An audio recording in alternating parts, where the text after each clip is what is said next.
Breaking news.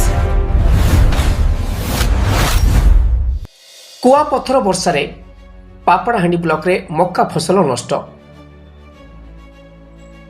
गतकाली Papadahandi block रे होइथिबा कुआपथर सहित वर्षारे Papadahandi block रे व्यापक भावे फसल क्षतिग्रस्त होइथिबार देखिବାକୁ मिलिछि।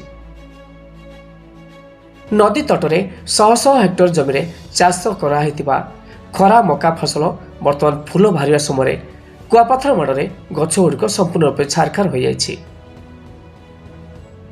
चाषी माने धार खर्च करी अमल करथिबाकु जाउथिबा मक्का चाष नष्ट होइथिबा देखिया फल चाषी कूल भांगी पड़ी हताश होइछन्ति। एथिसहित काजू आंब तेंतुली एवं विभिन्न प्रकार पनीपरिया चाष मध्य संपूर्ण नष्ट होइथिबार सूचना मिलिछि।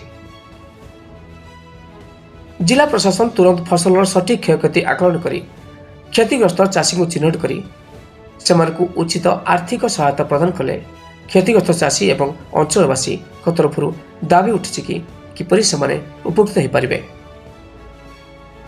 नवरंगपुर प्रियदर्शनी पात्र रिपोर्ट ओटीएन टीवी। ओटीएन टीवी खबर नुहे विश्वासर स्वर।